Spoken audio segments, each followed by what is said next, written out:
Que bom estar de volta com você, agora para analisarmos a lição de número 10, a ira de Eliú. Quem era Eliú? Depois das intensas discussões entre Jó e seus amigos, surge posteriormente no cenário Eliú. O que ele disse? Será que ele acrescentou alguma coisa na compreensão do sofrimento de Jó? Essas vão ser as questões que vamos analisar nesta semana. Em primeiro lugar, o que Eliú disse sobre Jó? É provável, como nós já dissemos, que ele chegou um pouquinho mais tarde, mas mesmo assim ele parecia estar inteirado do que estava acontecendo ali. E na verdade, quando a gente analisa o que ele falou, ele acrescentou pouco ao que já se havia falado sobre o sofrimento de Jó. E na tentativa de defender Deus, ele se atrapalhou tanto quanto os seus amigos, ou seja, eles repetiram erros teológicos, aplicações erradas do assunto. Aliás, esta é uma boa coisa para a gente discutir. Às vezes mesmo nas nossas pregações, nas nossas lições, às vezes até nos estudos bíblicos que fazemos, nas coisas que postamos no Twitter, no Facebook, às vezes nós laboramos nos mesmos erros, ou seja, esquecemos de uma interpretação correta da Bíblia. E aparentemente para quem lê, aquilo é uma maravilha, está tudo certo, é espiritual, é maravilhoso, mas não é bem assim. Eliú, ele na verdade reafirma o castigo de Deus sobre o pecador. Lá no capítulo 36, no verso 6, ele diz assim: Deus não poupa a vida ao perverso. Bom, isso está correto. A lei da semeadura e da colheita.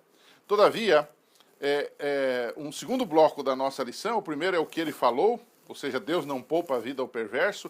Ele atribui o castigo ou o sofrimento de Jó a um castigo direto de Deus por causa dos seus pecados. Todavia, há algumas coisas, e aqui podia ser o segundo bloco, uma espécie de contrapartida. O que Eliú não falou, ou o que ele não sabia? Primeiro, Eliú não sabia algumas coisas sobre Deus, sobre a origem do mal e sobre o sofrimento.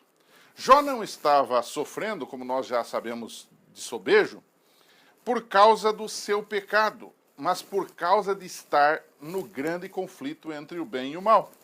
O sofrimento de Jó não podia ser explicado apenas numa relação de causa e efeito. O mal se originou com um ser criado perfeito, mas que perverteu-se. Basta ler Ezequiel 28, 12 a 17 e Isaías 14, você vai perceber isto. O pecado é, na verdade, um intruso no universo. E explicá-lo é sinônimo de desculpá-lo. Ou seja, há uma irracionalidade, diria eu, no mal.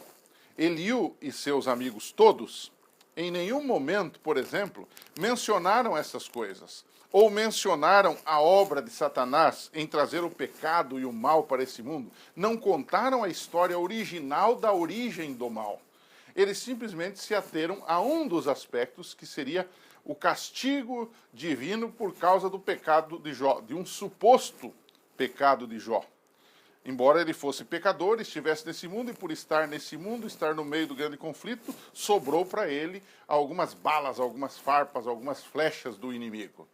Todavia, ele teria que entender que há uma origem do mal e haverá um final do mal nesse mundo. E que nós não devemos olhar apenas para o meio da história, nós temos que olhar para o início da história do mal e para o final da história do mal. E o que acontece no meio passa a ser irrelevante diante daquilo que será ou que acontecerá no final.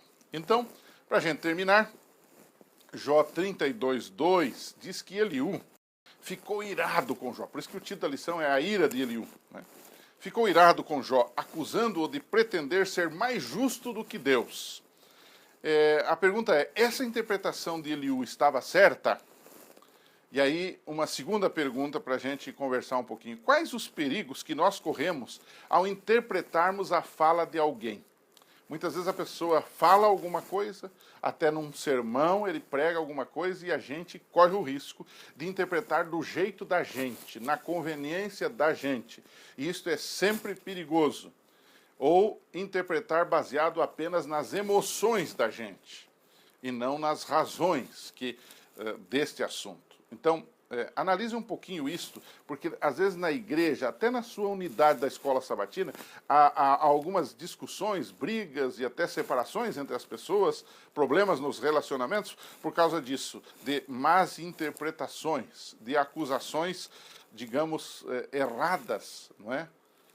Sobre pessoas. Então, eu deixo isso com você e na semana que vem a gente se encontra aqui nesse espaço. Um abraço e até lá.